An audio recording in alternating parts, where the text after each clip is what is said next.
अगर आप leadership management का साइंटिफिक कॉन्सेप्ट जानना चाहते हैं तो ये वीडियो आपके लिए है। अगर आप 15 स्टेप लीडरशिप मैनेजमेंट प्रोसेस को जानना और समझना चाहते हैं तो ये वीडियो आपके लिए है। अगर आपका बच्चा भीड़ में घबराता है, हिचकिचाता है या फिर कुछ बोल नहीं पाता या अपने दोस्तों के ग्रुप में लीड नहीं कर पाता तो ये वीडियो आपके लिए है। अगर आप अपने बच्चे को लीडर बनाना चाहते हैं, आप चाहते हैं कि वो अपने जॉब या बिजनेस में लीड करे तो ये वीडियो आपके लिए है। हमने इस सीरीज के पार्ट 1 वीडियो में देखा था 11 मल्टीपल इंटेलिजेंस के बारे में।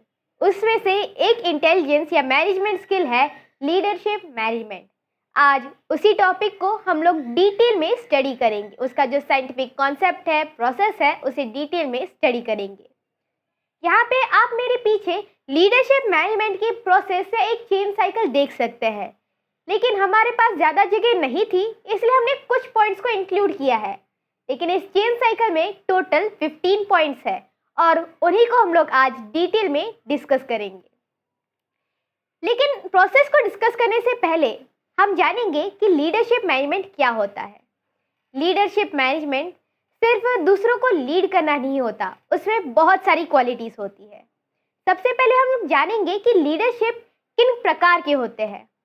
सामाजिकली लीडरशिप 3 प्रकार के होते हैं। एक ऐसा लीडर होता है जो खुद के लिए काम करता है, एक ऐसा लीडर होता है जो समाज के लिए काम करता है, जिन्हें हम लोग सोशल वर्कर भी बोलते हैं, और तीसरा इन दोनों का मिश्रण जो खुद के भी थोड़े ऑब्जेक्टिव्स पूरे करता है और लोगों के लिए भी काम करता है। और अगर हम लोग साइकोलॉजिकली देखने जाए तो लीडर 2 प्रकार के होते हैं। एक ईगोइस्टिक लीडर होता है जो सिर्फ अब जो वो बोलेगा वही हमें करना होगा, और एक पॉपुलर लीडर होता है कि उसके आइडियाज इतने अच्छे होते हैं, उसके मोरल्स इतने अच्छे होते हैं कि लोग अपने आप उसे अपना लीडर बना लेते हैं। यानी कि एक खुद के दम पे बना हुआ लीडर और एक लोगों ने चुना हुआ लीडर। लीडर के अंदर एक क्वालिटी होनी चाहिए। तो कौन सी क्वालिटी है? लीडर के अंदर सेल्फ अवेयरनेस होना चाहिए। अब ये सेल्फ अवेयरनेस होने का क्या महत्व है? अगर वो खुद के बारे में नहीं जानेगा, अगर वो नहीं बता सकता कि उसके स्ट्रॉन्ग पॉइंट्स क्या है या वीकनेसेस क्या है, तो वो बाकियों को लीड कैसे कर सकेगा? लीडर एक सूरज जैसा होता है। सूरज अपनी ऊर्जा, अपनी लाइट खुद बनाता है, यानी कि वो स्वयं प्रकाशित है। और जो फॉलोअर्स होते हैं वो चंद्रमा जैसे होते हैं।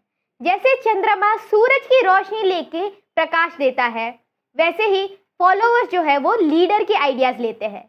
जब लीडर के पास सेल्फ अवेयरनेस होगा तो वो अपनी जो लाइट है वो स्प्रेड कर पाएगा और फॉलोअर्स को अट्रैक्ट कर पाएगा। हमने अभी लीडरशिप मैनेजमेंट का कॉन्सेप्ट समझ लिया। अब इसकी प्रोसेस की तरफ बढ़ते हैं। लीडरशिप मैनेजमेंट प्रोसेस का सबसे पहला स्टेप है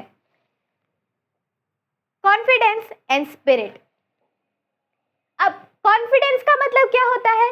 कॉन्फिडेंस का मतलब होता है आत्मविश्वास, यानी खुद के ऊपर भरोसा।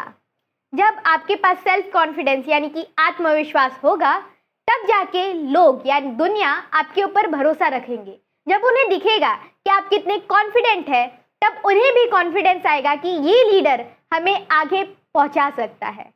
लेकिन वही अगर आपके पास सेल्फ कॉन्फिडेंस नहीं होगा तो दुनिया देखेगी कि यहाँ पे एक सेल्फ कॉन्फिडेंस नहीं है या फिर उसे खुद के ऊपर ही भरोसा नहीं है, तो वो हमारे लिए काम कैसे कर पाएगा या फिर हमें आगे कैसे बढ़ा पाएगा।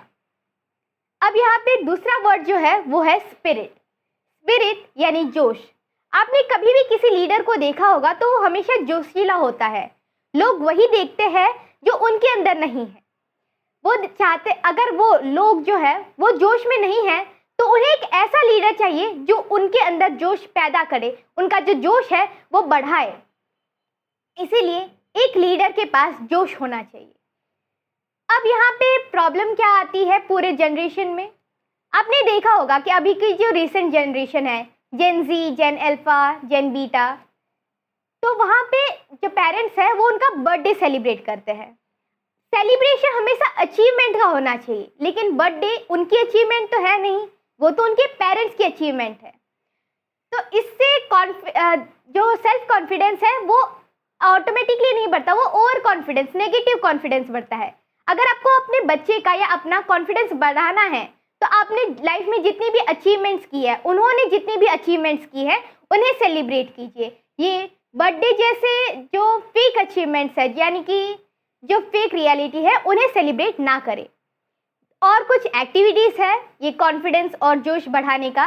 यहाँ पे सबसे पहली एक्टिविटी दी है स्पीच। कॉन्फिडेंस बढ़ाने का सबसे जो बेहतर तरीका है वो है स्पीच। जब आपका बच्चा या आप क्राउड के सामने जाके स्पीच देंगे तो उनके अंदर एक कॉन्फिडेंस बढ़ेगा कि हाँ, वो इतने सारे लोगों के सामने बिना अटके अच्छे से बोल सकते हैं। और जो दूसरी एक्टिविटी है वो किसी भी कंपटीशन में पार्ट लेने का। जब आपका बच्चा मेहनत करके किसी कंपटीशन में पार्ट लेगा और उसे जीतेगा, तब उसमें एक सेंस ऑफ अचीवमेंट आएगा, जिससे उनका जो कॉन्फिडेंस है वो बूस्ट होगा। लीडरशिप मैनेजमेंट प्रोसेस का जो अगला पॉइंट है वो है कम्युनिकेशन एंड एम्पैथी। अब यहाँ पे कम्युनिकेशन का क्या मतलब होता है? कम्युनिकेशन का मतलब होता है बातचीत। आपको इस इमेज में दिख रहा होगा कि कम्युनिकेशन स्पीच के माध्यम से हो रहा है, लेकिन क्या वो एक अकेला माध्यम है? नहीं। जब लीडर्स अपने फॉलोअर्स की बातें सुनता है, उनकी मदद करता है या फिर नॉर्मली डे टू डे बातचीत भी करता है, तो वो भी कम्युनिकेशन के अंदर ही आता है। यानी कि लीडर अपने फॉलोअर्स के साथ या अपने लोगों के साथ एक इमोशनल बातचीत बनाता है, रिश्ते बनाता है। जब लीडर ऐसा करता है, उनकी मदद करता है, तो लोगों को लीडर और ज़्यादा अच्छा पसंद आने लगता है और वो ज़्यादा पॉपुलर बनता है।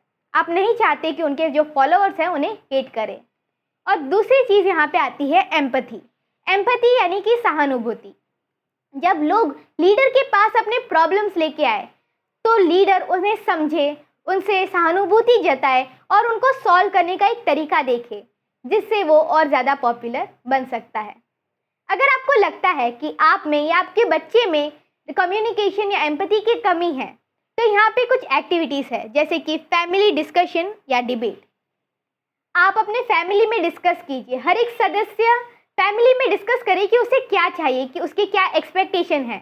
बच्चा वो सुनेगा, समझेगा और उसे पूरे करने की कोशिश करेगा, जिससे उसमें एम्पैथी और कम्युनिकेशन इंस्टिल होगा। डिबेट एक दूसरा माध्यम है जहाँ पे लोग अपने अपने पॉइंट्स रचते हैं, जिससे बच्चे को सही और गलत का समझ आएगा। जब वो दूसरे का पॉइंट सुनेगा तो उसे पता चलेगा कि कौन सा पॉइंट सही है, कौन सा पॉइंट गलत है, और उस हिसाब से डिसीजन ले पाएगा। लीडरशिप मैनेजमेंट प्रोसेस का जो अगला पॉइंट है वो है problem solving and decision making. अब लीडर की ज़रूरत क्यों पड़ती है? जब भी किसी के प्रॉब्लम आती है तो वो लीडर के पास जाता है कि मेरी सो एंड सो प्रॉब्लम है। अब लीडर अपने टीम के साथ डिस्कस करता है, वहाँ पे बहुत सारे सॉल्यूशंस आते हैं, 4-5 सॉल्यूशंस आते हैं। लीडर उसमें सारे सॉल्यूशंस को एनालाइज करता है और उसमें से जो बेस्ट है उसे सिलेक्ट करता है। अब आप पूछेंगे कि अगर टीम में ही 4-5 सॉल्यूशन आ रहे हैं तो वो खुद से अपनी प्रॉब्लम क्यों नहीं सॉल्व कर देते? क्योंकि हर एक को लगता है कि उनका जो सॉल्यूशन है वो बेस्ट है, तो सब में झगड़ा होना शुरू हो जाता है कि नहीं, मेरा जो सॉल्यूशन है उसे यूज़ करना है। अब लीडर कम्युनिकेट करता है, झगड़े को मिटाता है, सारे जो सॉल्यूशंस है उन्हें एनालाइज करता है। सारे सॉल्यूशन सही भी हो सकते हैं, लेकिन उस सिचुएशन में जो सबसे सही सॉल्यूशन होगा या वहाँ पे जो बेस्ट फिट होगा, उस सॉल्यूशन को सिलेक्ट करता है और वहीं पे आता है डिसीजन मेकिंग। तो इसी प्रोसेस के लिए एक लीडर की ज़रूरत होती है। अब अगर आपको ये जो क्वालिटी है उसे बढ़ानी है तो हमारे पास 2 एक्टिविटीज़ है। पहला है वेस्ट टू बेस्ट एक्टिविटीज़ और ब्रेन गेम। अब वेस्ट टू बेस्ट एक्टिविटीज़ क्या होती है? आपने सुना होगा कि कचरे में से कुछ अच्छा नया बनाओ। अब आप पूछेंगे कि है ना, हमारे पास तो ऑलरेडी गेम्स पड़े हैं, मैकेनिकल गेम्स पड़े हैं, तो हमें है ना जो प्रॉब्लम वाले चीज़ें हैं या फिर ख़राब चीज़ें हैं जिसे फिक्स नहीं किया जाता, उसी को यूज़ क्यों करना है? उसे इसी ही यूज़ करना है क्योंकि आप जो रेडीमेड गेम्स लेके आते हो उसमें एक गाइड होती है, उसमें दिया जाता है कि आपको फाइनल ये चीज़ बनानी है, आपको इस प्रोसेस के थ्रू जाना है। तो वहाँ पे प्रॉब्लम्स तो आती ही नहीं है। अगर प्रॉब्लम्स ही नहीं आएगी तो प्रॉब्लम सॉल्विंग कैसे होगा? और जो आपका ख़राब खिलौना है या ख़राब चीज़ें हैं उसको आप ठीक कर पाओगे नहीं कर पाओगे आपको भी नहीं पता। आप ठीक करने जाओगे तब बहुत सारी प्रॉब्लम्स आएगी और उसका आप सोल्यूशन ढूंढने को जाओगे, उसमें से बेस्ट सिलेक्ट करोगे। इससे आपकी ये जो problem solving and decision making की क्वालिटी है वो इम्प्रूव होती जाएगी। और जो दूसरी एक्टिविटी थी ब्रेन गेम्स की, उसके बारे में मुझे ज़्यादा बताने की ज़रूरत नहीं है। ब्रेन गेम्स लॉजिकल होते हैं, उसमें रिडल्स या पजल्स होते हैं। वो आपको बोर्ड गेम्स के थ्रू भी मिल सकते हैं और ऐप स्टोर पे बहुत सारी ब्रेन गेम्स अवेलेबल है, आप उसे भी यूज़ कर सकते हैं। लीडरशिप मैनेजमेंट प्रोसेस का जो अगला पॉइंट है वो है मॉडल द बिहेवियर। इसका मतलब क्या है? आपको जो सिखा रहे हो, लीडर जो अपने आइडियाज़ बता रहा है, वो उसी का एक रोल मॉडल होना चाहिए। जब उनके फॉलोअर्स देखेंगे कि जो हमें लीडर सिखाने की कोशिश कर रहा है ऑनेस्टी, इंटीग्रिटी, और वो खुद भी ऑनेस्ट और इंटीग्रेटेड है, तब जाके फॉलोअर्स उसे फॉलो करेंगे। अगर वो देख रहा है कि उसका लीडर बता कुछ और रहा है, कर कुछ और रहा है, तो लोग उसे फॉलो नहीं करने वाले। मैं एक छोटा सा जोक बताना चाहूँगी। हमारे घर में लीडर कौन होता है? पापा होते हैं, कई जगह पे मम्मी भी होती है। और सबसे पहला रोल हम अपने बच्चों को क्या सिखाते हैं कि झूठ नहीं बोलना चाहिए।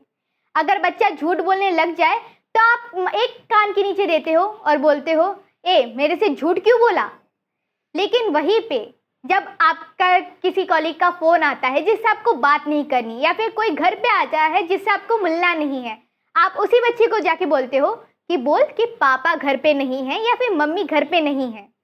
आप एक जगह बता रहे हो बच्चे को कि झूठ नहीं बोलना चाहिए और दूसरी जगह अपने फ़ायदे के लिए बच्चे से झूठ बुलवा रहे हो। तो क्या वो कभी सीखेगा? नहीं। वो क्या देख रहा है कि उसके घर का लीडर, उसका रोल मॉडल खुद झूठ बोल रहा है, तो फिर वो झूठ बोलना क्यों छोड़ेगा? या फिर वो हमेशा सच क्यों बताएगा? जब उसके पापा ही सच नहीं बोल रहे, पापा झूठ बोल रहे हैं, तो फिर मुझे झूठ बोलने में प्रॉब्लम नहीं है। इसीलिए अगर आप चाहते हैं कि आपका बेटा एक अच्छा लीडर बने या फिर एक अच्छा इंसान बने, तो आप एज अ फैमिली लीडर खुद वो रोल मॉडल बने। तब उसे समझ में आएगा कि किसी लीडर को एक रोल मॉडल बनना चाहिए। अगर आपको लगता है कि आप में या आपके बच्चे में ये क्वालिटी थोड़ी सी कम है, तो उसके लिए भी एक्टिविटीज़ है, जो कि है रिलीजियस एक्टिविटीज़ या सोशल वर्क। अब रिलीजियस एक्टिविटीज़ में हमें सिखाया जाता है कि दान कीजिए, दया कीजिए। ऐसे कामों से जो एम्पैथी है वो बढ़ती है। वो देखते हैं कि उनके रिलीजियस लीडर है, वो भी दान करते हैं, दया करते हैं, सेवा करते हैं, और वो खुद उससे सीखते हैं और खुद वो करते हैं। तो यहाँ पे एक लीडरशिप का अच्छा एग्जाम्पल बनता है और वो खुद उसे फॉलो करते हैं। सोशल वर्क है। सोशल वर्क यानी कि दूसरों की मदद करना। अब इसमें ये कंपलसरी नहीं है कि आपको सिर्फ एक गरीब की मदद करनी है और उस गरीब को ढूंढने के लिए आप रोड पे भटके। अगर आप या आपका जो बेटा है वो अपने क्लासमेट की भी मदद कर रहा है, जैसे कि वो इंटेलिजेंट है और अपने क्लासमेट को कुछ सिखा दिया, उसे ड्राइंग नहीं आ रही है और उसने उसकी मदद की, तो ये भी सोशल वर्क ही माना जाएगा। जब आप जो उसे क्वालिटी सिखा रहे हो, खुद फॉलो कर रहे हो, वही देख के वो खुद फॉलो करेगा और उसे देख के बाकी सब उसे फॉलो करेंगे। लीडरशिप मैनेजमेंट प्रोसेस का जो अगला पॉइंट है वो है admit mistakes and take accountability. इसका मतलब क्या है?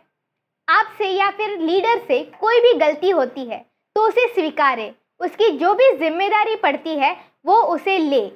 अगर कोई लीडर ऐसा है कि उसने कोई गलती की और वो उसे स्वीकारता नहीं है, तो क्या करेगा? उसके बहाने देगा या दूसरों के ऊपर वो गलती को थोपेगा, खुद जिम्मेदारी नहीं लेगा। ये एक अच्छे लीडर की निशानी नहीं है। एक अच्छा लीडर वो है जो अपनी गलती को स्वीकारे और उसकी जो जिम्मेदारी है वो उसे उठाए। मैं एक एग्जाम्पल देना चाहूँगी। महात्मा गांधी जी ने एक किताब लिखी है, सत्य के प्रयोग। उस किताब में उन्होंने अपने जीवन भर में जितनी भी गलतियां हुई है और उनको ऐसा लगा है कि उन्होंने ये गलतियां की है, उन सब के बारे में लिखा है। यानी कि उन्होंने ये मान लिया है कि उनसे ये सारी गलतियां हुई है और उन्होंने उसकी जिम्मेदारी यानी कि अकाउंटेबिलिटी ली है, और इसीलिए वो इतने बड़े लीडर बन पाए। क्यों? क्योंकि लोगों को उन्होंने देखा कि महात्मा गांधी जी अपनी जो गलतियां हैं उन्हें मानते हैं, उसकी जो जिम्मेदारी है वो लेते हैं और वो वापस रिपीट नहीं करते। तो अगर आपको लगता है कि आप में ये क्वालिटी मिसिंग है तो उसके लिए एक छोटी सी एक्टिविटी है, help to mother and older members. अब इसमें हम लोग सिर्फ माँ का भाग लेंगे क्योंकि वो समझने में ज़्यादा इजी पड़ता है। आपके घर में माँ होती है, वो सारा काम करती है, दिन में 8 घंटे काम करती है, झाड़ू लगाती है, बर्तन मांजती है, एक्सेट्रा। अगर आपका बच्चा उसमें से कोई किसी एक काम की जिम्मेदारी लेता है, वो बोलेगा कि माँ ये काम मैं पूरे साल भर में करूँगा। अब पूरे साल भर में कभी ना कभी वो बच्चा है ना ढंग से काम नहीं करेगा या फिर वो काम करना भूल जाएगा, और जब वो अपनी माँ के पास आके बोलेगा कि माँ सॉरी, मैंने ये काम है ना कल नहीं किया था, या फिर कल मैंने झाड़ू नहीं लगाया था, या फिर बर्तन नहीं मांजे थे, यानी कि वो अपनी गलती को स्वीकार रहा है और अकाउंटेबिलिटी ले रहा है। तो इसी से उनकी जो अकाउंटेबिलिटी है या फिर ये जो क्वालिटी है वो अपने आप आ जाती है। आपने देखा होगा कि जो लोग ज़्यादा सॉरी बोलते हैं, यानी कि वो अपनी छोटी से छोटी गलतियों का भी अकाउंटेबिलिटी लेते हैं, वो मानते हैं कि उन्होंने कोई गलती की है और वो अकाउंटेबल होते हैं। अगर आपने किसी लीडर को ऐसे देखा है जो ज़रा भी सॉरी नहीं बोलते, कुछ भी हो जाए लेकिन वो सॉरी नहीं बोलते, इसका मतलब है कि वो बुरा लीडर है, वो आपको बर्बाद कर देगा लेकिन कभी सॉरी नहीं बोलेगा। लीडरशिप मैनेजमेंट प्रोसेस का जो अगला पॉइंट है वो है बिल्ड ट्रस्ट टू कंसिस्टेंसी।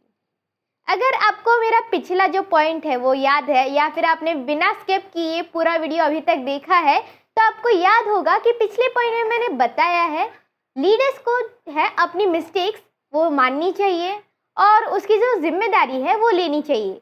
लेकिन क्या बात वहीं तक ख़त्म हो जाती है? नहीं। जब लीडर जो अपनी गलती मानते हैं, जिम्मेदारी लेते हैं, तो वो एक हिसाब से एक प्रॉमिस करते हैं, एक अपनी ज़ुबान देते हैं कि वो उस गलती को वापस नहीं दोहराएंगे। लेकिन अगर कोई ऐसा लीडर है जो उस गलती को सॉरी तो बोल रहा है लेकिन बार बार ऐसे कर रहा है, वही गलती रिपीट कर रहा है, यानी कि वो कंसिस्टेंट नहीं है।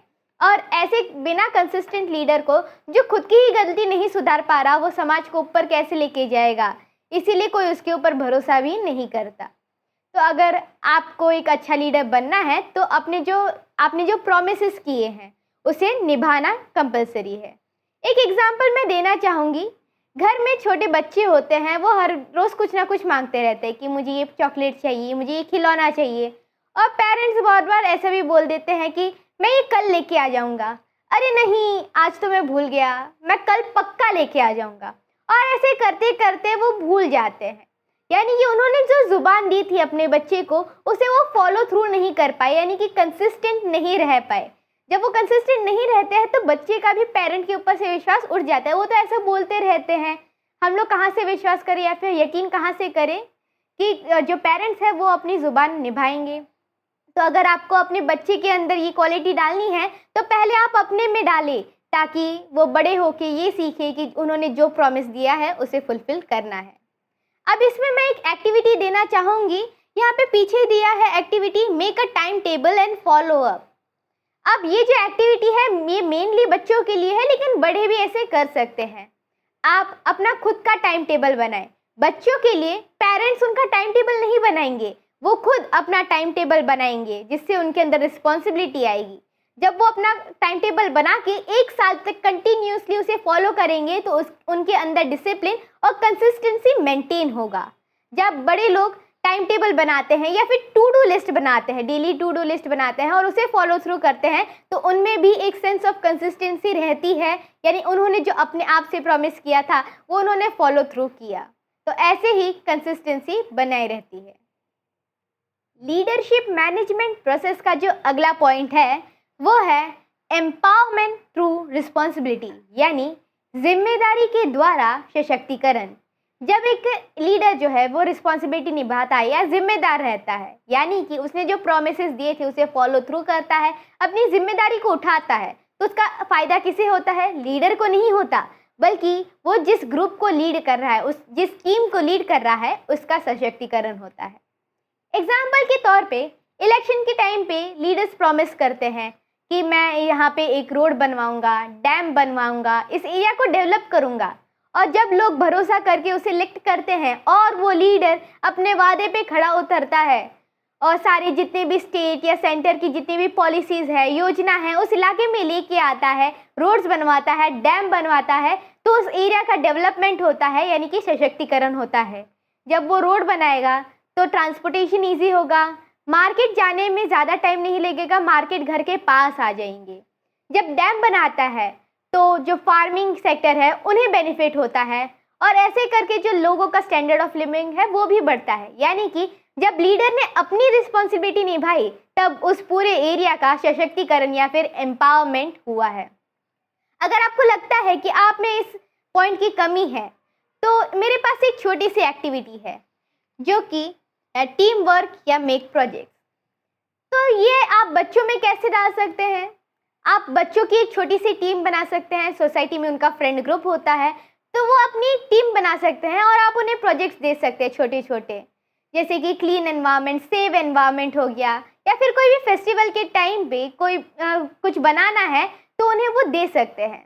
तो वो अपनी रिस्पॉन्सिबिलिटी निभा के वो पूरे अच्छे से काम करेंगे, जिससे उनके अंदर तो कॉन्फिडेंस आएगा ही, साथ में जो सोसाइटी का काम है वो भी हो जाएगा, यानी कि एम्पावरमेंट भी हो जाएगा।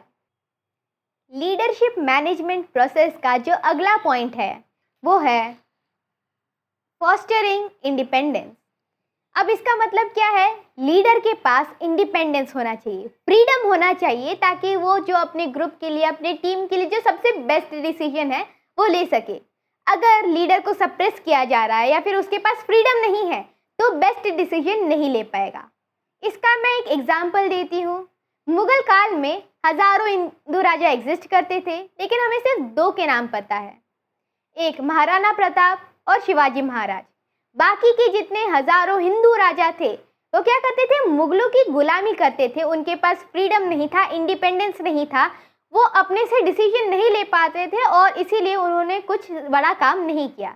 लेकिन दूसरी ओर शिवाजी महाराज, उनका एक अपना इंडिपेंडेंट राज्य था, स्वराज्य था, वो मुगलों की गुलामी नहीं करते थे। उन्होंने अपना फ्रीडम का यूज़ करके डिसीजंस लेना शुरू कर दिया, और फिर उनके बाद आने वाले समय में मराठा साम्राज्य 2/3 इंडिया में फैल गया। वो किसकी वजह से? क्योंकि उस टाइम पे शिवाजी महाराज अपने फ्रीडम के तौर पे, अपने इंडिपेंडेंस के तौर पे डिसीजन लेते थे और वो डिसीजन करेक्ट रहते थे, इसीलिए मराठा साम्राज्य एक्सपांड हुआ और मुगल का एम्पायर जो है वो कोलैप्स हुआ। अब इसके बाद अगर आपको लगता है कि आप में इंडिपेंडेंस की कमी है या फिर बच्चों में इंडिपेंडेंस कैसे डाले, सही अच्छे ढंग से इंडिपेंडेंस कैसे डाले, तो उसके लिए एक छोटी सी एक्टिविटी है वो मैं बताना चाहूँगी, जिसका नाम है शॉपिंग इन सब्जी मार्केट। जब आप अपने बच्चों को फ्रीडम देते हो, अभी इसका मतलब ये नहीं है कि उनको बता देना है कि है ना आज है ना इस पालक की सब्जी लेके आओ या फिर आलू लेके आओ। उनको सिर्फ सब्जी मार्केट में भेज दो। हर एक सब्जी वाले के पास 10 से 15 प्रकार की सब्जियां होती है और मार्केट में ऐसे 10-15 सब्जी वाले होते हैं।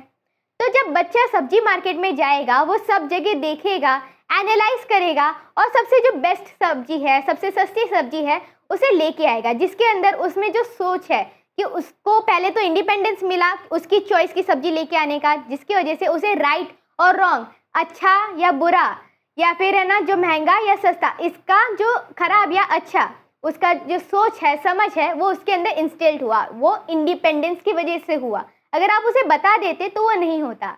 और इसकी वजह से आने वाले समय में जो बड़े डिसीजन है, जैसे कि फ्रेंड कैसे बनाने हैं, या फिर जॉब कौन सी लेनी है, बिजनेस कौन सा शुरू करना है, या फिर शादी में कौन से लाइफ पार्टनर को चूज करना है, उसमें भी उसे एक एनालिसिस होगा कि इनमें से अच्छा इंसान कौन है, बुरा इंसान क्या है, खराब है या अच्छा है, और वो आगे जाके कभी भी खराब प्रोडक्ट नहीं लेके आएगा बल्कि अच्छा ही प्रोडक्ट लेके आएगा।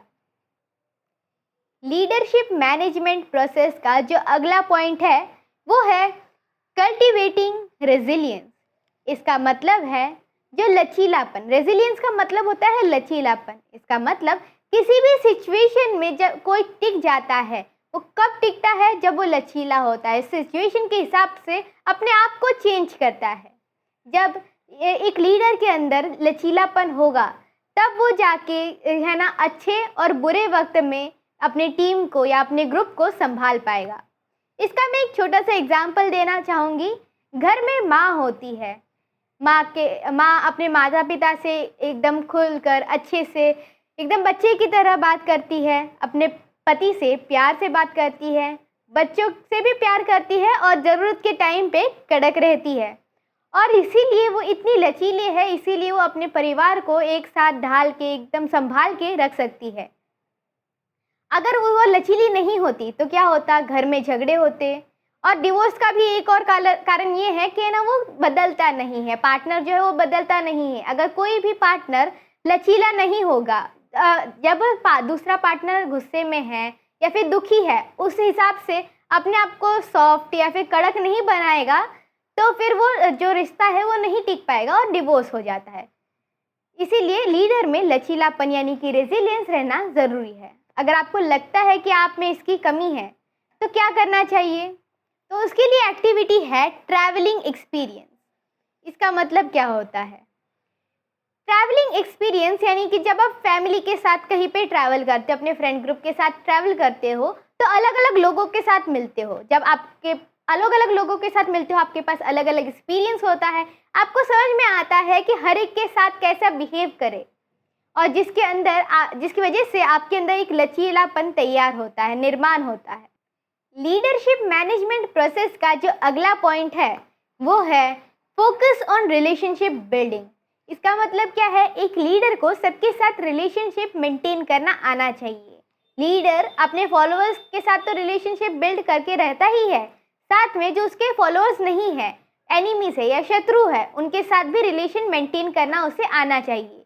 ज़रूरत के वक्त पे कौन कब काम आ जाए नहीं पता, इसीलिए सबके साथ अच्छे से उनके साथ रिलेशन मेंटेन करके रहना चाहिए। एक मैं छोटा सा एग्जांपल देना चाहूँगी। जब शिवाजी महाराज मुगलों के कैद में थे, तब वो वहाँ से कैसे बच पाए? क्योंकि उन्होंने उनके जो अपोजिट शत्रु सेना थी उनके साथ रिलेशन मेंटेन किया, कम्युनिकेट किया, रिलेशन मेंटेन किया, और उनकी मदद से वो वहाँ से जो है छूट पाए। अब आपको लगता है कि आपके अंदर रिलेशनशिप मेंटेन करने की एबिलिटी नहीं है, तो उसके लिए एक छोटी सी एक्टिविटी है जो कि है हेल्प टू ग्रैंडफादर, यानी कि जो बड़े लोग हैं, हमारे बड़े बुजुर्ग हैं, ग्रैंडफादर्स ग्रैंडमदर्स, उनके साथ है ना बातचीत करें, उनकी मदद करते रहे। अब मैंने ये क्यों कहा कि ना हमारी जो ओल्डर जनरेशन है उनकी मदद करना चाहिए, क्योंकि जो ओल्डर जनरेशन है वो एज की वजह से उनके से कुछ काम नहीं होते हैं, या फिर वो बार बार चीज़ें भूल जाते हैं।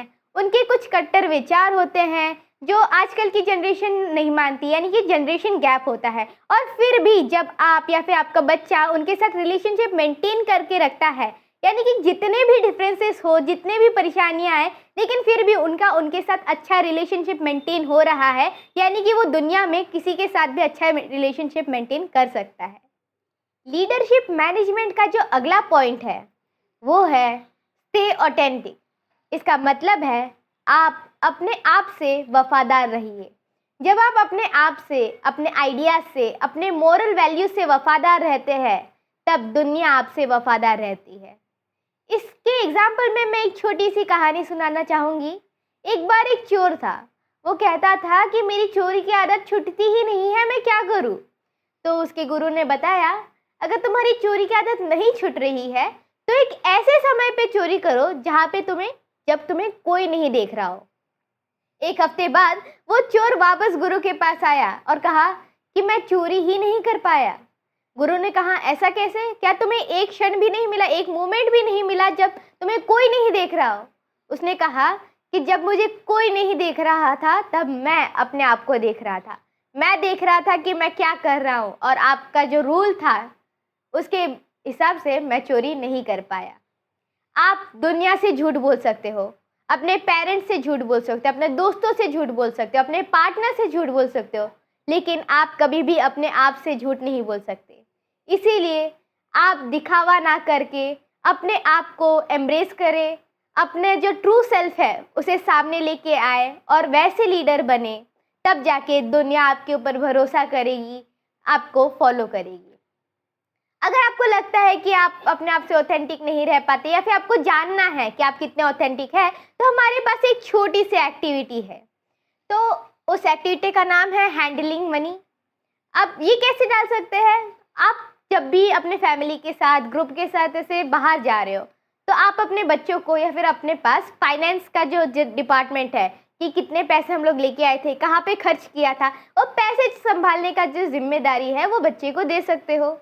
अगर बच्चा at the end of the trip आपको बता रहा है कि हमारे इतना पैसा खर्च हुआ, यहाँ पे खर्च हुआ, पूरा आपको डिटेल बता रहा है और ये भी बता रहा है कि कितना बच गया है, यानी कि उसके पास मोरल्स है, वो ऑथेंटिक है, वो सच बोल रहा है और वो एक अच्छा लीडर बन सकता है। लेकिन वही दूसरी जगह अगर वो बच्चा कुछ पैसे अपने पास अपने पॉकेट में डाल के हिसाब नहीं दे रहा है कुछ पैसों का, यानी कि वो ऑथेंटिक नहीं है, और ऐसे लोग कभी भी लीडर नहीं बन सकते। अब आप मुझसे बोलेंगे कि ऐसे लीडर्स तो बहुत सारे हैं मार्केट में, अभी बहुत सारे लीडर्स ऐसे ही है कि झूठ बोलते हैं, करप्शन करते हैं, एक्सेट्रा। लेकिन मैं कहना चाहूँगी कि दुनिया सिर्फ उन्हीं लीडर्स को याद रखती है जो ऑथेंटिक होते हैं, जो मोरल्स में खड़े रहते हैं। ऐसे लीडर लंबे समय तक चलते हैं, लोगों के दिल और दिमाग में बसते हैं और हिस्ट्री में अपना नाम लिख पाते हैं। लीडरशिप मैनेजमेंट प्रोसेस का जो अगला पॉइंट है वो है एम्पावर द टीम, यानी कि टीम को ताकत दे। अब यहाँ पे लीडर की बात नहीं हो रही है, टीम की बात हो रही है। जब एक लीडर अपने टीम को अपने बराबर ट्रीट करता है, उन्हें फ्रीडम देता है, उन्हें पावर देता है, तब सबका डेवलपमेंट होता है और जो पूरी टीम है वो एक साथ ऊपर आती है। लीडर कभी भी ये नहीं बोलना चाहिए कि सारे डिसीजन मैं लूँगा, जो मैं बोलूँगा वही आखिरी शब्द है, ऐसा नहीं होता। लीडर को अपने जो टीम मेंबर्स है उसके ऊपर विश्वास रखना चाहिए, फ्रीडम देना चाहिए, उन्हें पावर देना चाहिए, तब जाके टीम जो है वो एम्पावर होगी, स्ट्रांग बनेगी। आपने बहुत सारी मूवीज़ में देखा होता, जैसे गेम्स की मूवीज़, जैसे कि फुटबॉल हो गया, क्रिकेट हो गया, आपने वहाँ पे देखा होगा जब कैप्टन ऐसा सोचता है कि सारे 6 मैं लूँगा, सारे गोल मैं करूँगा, तब वो टीम कभी नहीं जीतती। लेकिन जिस टीम में ऐसी भावना ही नहीं है कि मैं एक अकेला हूँ, मैं ही इस पूरी टीम को चला रहा हूँ या फिर मैं अकेला ही सब कर रहा हूँ, और पूरी टीम साथ में मिलके काम करती है, तब जाके वो टीम को कोई हरा नहीं पाता और वो टीम हमेशा जीतती रहती है। वैसे ही एक लीडर को अपनी टीम को साथ में लेके चलना चाहिए। अब ये जो क्वालिटी है वो बढ़ाने के लिए भी हमारे पास एक एक्टिविटी है, इसका नाम है पार्टिसिपेट इन टीम एक्टिविटीज़। आप अकेले टीम स्पिरिट है या टीम एक्टिविटी है उसे कंट्रोल नहीं कर सकते, आपको टीम में जाके वहाँ पे खेल के या फिर वहाँ उनके साथ काम करके ही ये जो पावर है वो मिलेगी। तो इससे क्या कर सकते हो, आपका जो बच्चा है तो उसको उनके जो फ्रेंड ग्रुप्स है उसमें डालो, यानी कि जो टीम स्पोर्ट्स है जैसे कि खो खो हो गए, कबड्डी हो गए, मैदान के जितने खेल है उसमें उसे एंकरेज करो। हाँ, उसे एंकरेज करो, वहाँ पे जाके वो खेले। उसे कभी भी ऐसे इंडिविजुअल खेलने वाले गेम्स को मत दो, बल्कि टीम में खेलने वाले गेम्स को दो, तब जाके उसे टीम स्पिरिट का एहसास होगा, टीम में कैसे काम करना है इसका एहसास होगा, और सबको साथ में लेके कैसे चलना है उसका एहसास होगा। अब लीडरशिप मैनेजमेंट कॉन्सेप्ट को अच्छे से समझने के लिए मैं एक रियल लाइफ एग्जांपल लेना चाहूँगी। आप सभी को 26/11 का इंसिडेंट तो पता होगा, जब आतंकवादियों ने ताज होटल पे हमला किया था, तब उनके जो लीडर यानी कि टाटा ग्रुप के लीडर रतन टाटा, वो अपने सेफ हाउस में नहीं बैठे थे, वो वहाँ पे ताज होटल के बाहर खड़े थे। वो वहाँ पे खड़े थे, उनकी उम्र थी, वो इतने इम्पोर्टेंट पर्सन थे, लेकिन उन्होंने अपनी चिंता नहीं की। उन्होंने ये नहीं सोचा कि गोली मुझे लग सकती है या फिर मैं इतना बूढ़ा हूँ, मुझे आराम करना चाहिए। उन्होंने ये देखा कि मेरे साथ काम करने वाले लोग, मेरे लिए काम करने वाले लोग खतरे में हैं, मेरे कर्मचारी खतरे में हैं, तो मुझे उनकी चिंता है और मैं उनको सपोर्ट देने के लिए यहाँ पे खड़ा हूँ। जब तक उनमें सब लोग बाहर नहीं आ जाते तब तक रतन टाटा जी वहाँ पे खड़े थे। तो ये एक ट्रू लीडर की आइडेंटिटी कहा जा सकता है। लीडर अपने बारे में नहीं सोचता, वो अपनी टीम के लिए काम करता है, अपनी टीम के बारे में सोचता है। इसका एक और सबसे बेहतर एग्जाम्पल अगर हम लोग देखें तो आर्मी का, इंडियन आर्मी।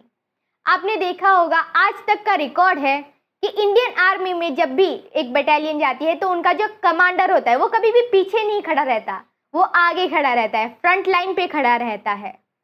ये एक लीडर की क्वालिटीज़ है जो सारे लीडर में होनी चाहिए और वही एक लीडर को ग्रेट बनाती है। अब मैंने यहाँ पे पॉलिटिकल लीडर्स की बात नहीं की है, क्योंकि अभी जो सिचुएशन है यहाँ पे मैं किसी का भी नाम लूँगी, मोदी जी का नाम लूँगी, योगी जी का नाम लूँगी, तो सब लोग बायस्ड हो जाएंगे।